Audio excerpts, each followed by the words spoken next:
Everyone, welcome back to my channel. This is my day 3 vlog. पिठापुरमचा vlog आहे हा माझा. परिक्रमेचा शेवटचा पार्ट आहे पिठापुरम.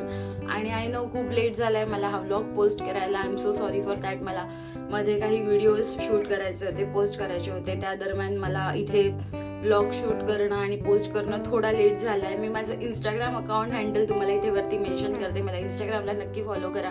तुम्हाला तिथे फूड रिलेटेड व्हिडिओज बघायला मिळतील. सो मला इंस्टाग्रामला फॉलो करायला अजिबात विसरू नका. आणि हा व्हिडिओ शेवटपर्यंत बघा, कारण तुम्हाला तुमच्या पिठापुरम ट्रिपची सगळ्या प्रश्नांची उत्तरे ह्या व्हिडिओमध्ये नक्की मिळतील. सो व्हिडिओ स्किप न करता शेवटपर्यंत पहा. कलियुगामधील श्री दत्त महाराजांचा सगळ्यात पहिला अवतार म्हणजे श्रीपाद श्री वल्लभांचा.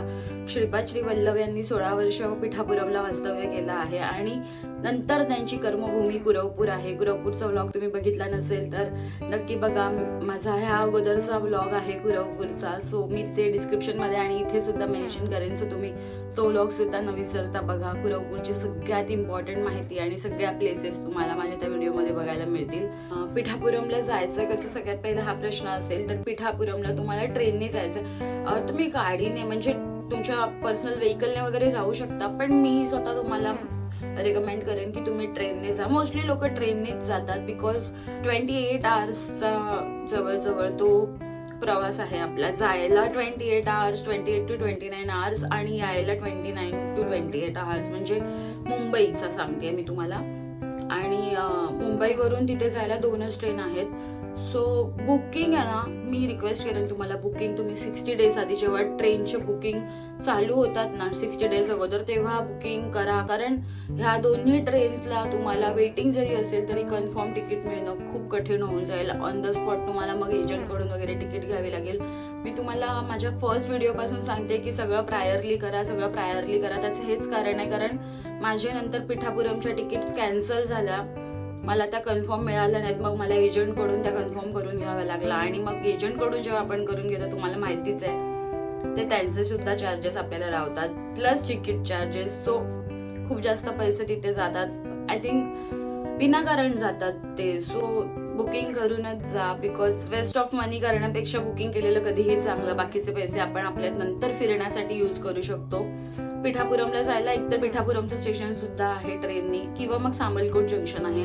जर तुमचं पूर्ण आंध्र प्रदेश कव्हर करण्याचं जर असं असेल तुम्हाला की तुम्हाला सगळं फिरायचं आहे, तिकडचे सगळे प्लेसेस, सगळे मंदिर, इवन काकीनाडा बीच सुद्धा तुम्हाला जायचं असेल तर तुम्ही सामलकोट जंक्शनला स्टे करू शकता. तिथून स्टे करून तुम्ही मंदिर आणि बाकीचे सगळे प्लेसेस फिरू शकता. पण जर तुम्हाला फक्त पिठापुरमलाच राहायचं असेल ॲज पर माझ्यासारखं, माझ्या प्लॅननुसार, तर तुम्ही पिठापुरमलाच स्टे करा. श्रीपाद विवी ग्रँड हॉटेल आहे जिथे मी स्टे केलं होतं. त्यांचा सुद्धा नंबर मी तुम्हाला डिस्क्रिप्शन बॉक्समध्ये देईन. पिठापुरमला जायचं असेल तर तुम्ही 3 दिवसाचं प्लॅनिंग करा कमीत कमी. मी असं सांगेन, जायला यायला 1.5 दिवस, म्हणजे 3 दिवस स्टे आणि 3 दिवस स्टेचे, म्हणजे 6 दिवस लागतील टोटल आय थिंक. सो तुम्हाला फिरायला. माझा तर प्रवास खूप घाईघाईचा होता, त्यामुळे मी तर फक्त 1च दिवस स्टे केलं होतं पिठापुरमला.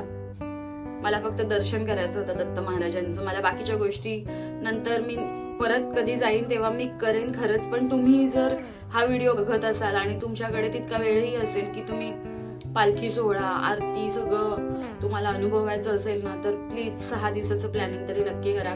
माझा पिठापूरचा प्रवास कसा झाला, मी पिठापूरला कुठे कुठे गेले होते, चला बघूया. कुरवपूरवरून पिठापूरला जायला निघालो तेव्हा आम्ही तिथल्याच एका हॉटेलमध्ये डिनर केला. आणि आमची रात्री 1ची ट्रेन होती कोणार्क एक्सप्रेस. त्या पण वेगळ्या वेगळ्या ठिकाणी बुक झाल्या होत्या. 2 3 टायर एसी मध्ये आणि 2 नॉर्मल स्लीपर कोच मध्ये. सो आम्ही आमच्या डेस्टिनेशनला दुपारी 1 वाजता पोहोचलो नेक्स्ट डेला. हे सुंदर मंदिर आहे दत्तगुरूंचं. पोहोचून दत्तगुरूंचं दर्शन घेऊन आम्ही तिथल्याच अन्न छत्रालयामध्ये जेवून थोडा वेळ आराम करून सत्यनारायणाच्या दर्शनाला गेलो. आम्ही तिघीच सत्यनारायण दर्शनाला गेलो होतो आणि पप्पा तिथेच थांबले होते. आणि पप्पांना श्री दत्तगुरू महाराजांची आरती मिळाली आणि आम्हाला सत्यनारायण मंदिरात सत्यनारायण महाराजांची आरती मिळाली. अशा प्रकारे आमचा प्रवास संपला. आणि रात्री निघताना आम्ही दत्तगुरू महाराजांचं दर्शन घेऊन मुंबईला जायला निघालो आणि आमचा परतीचा प्रवास सुरू झाला. पिठापूर होऊन रात्री 1ची आमची विशाखापट्टणम एक्सप्रेस LTTला आम्हाला सकाळी 4 वाजता मुंबईला सोडणार होती. स्टेशनला लवकर पोहोचलो होतो म्हणून मी आणि वैष्णवी स्टेशनला सुद्धा फोटो काढले. आणि आज चंद्र बघा लाल दिसतोय. मी फक्त दत्तगुरू महाराजांचं आणि सत्यनारायण महाराजांचंच दर्शन केलं होतं. बाकीच्या प्लेसेसचं मी तुम्हाला स्क्रीनशॉट दिलेला आहे. व्हिडिओ थांबवून तुम्ही स्क्रीनशॉट घेऊ शकता आणि त्या सगळ्या प्लेसेसला जाऊ शकता. मी आणि